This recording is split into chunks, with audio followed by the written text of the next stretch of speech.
وہ مر گئے تو ان کے قریبی 2-4 لوگوں کے سوا کسی کو معلوم نہ ہو سکے گا کہ وہ کون تھے اور کیوں مارے گئے۔ Over had all. اس کے بعد میں نے ریسیور رکھ دیا اور غزالہ کے گھر کی طرف چل دیا۔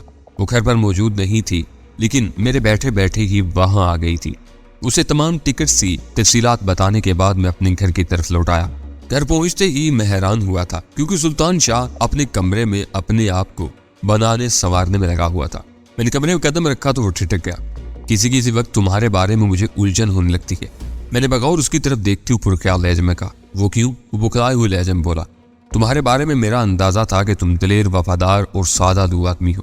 میں نے اس کے چہرے کے بدلے ہوئے تاثرات کا جائزہ لیتے ہوئے کہا، لیکن تم میری توقع سے کہیں بڑھ کر چالاک اور محتاط ثابت ہو رہے ہو۔ وہ کرسی پر بیٹھتے ہوئے گہرا سانس لے کر ہنس پڑا۔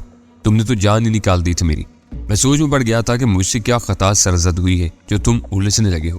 تم یہ نہ سمجھنا کہ میں 2 وقت کی روٹی کی تلاش میں کراچی آ کر عیسیٰ خان کے پاس نوکری کر رہا تھا۔ روٹی کی طرف سے مجھے گاؤں میں بھی بے فکری تھی، بس مال بنانے کی دھن میں کراچی کا رک کیا تھا۔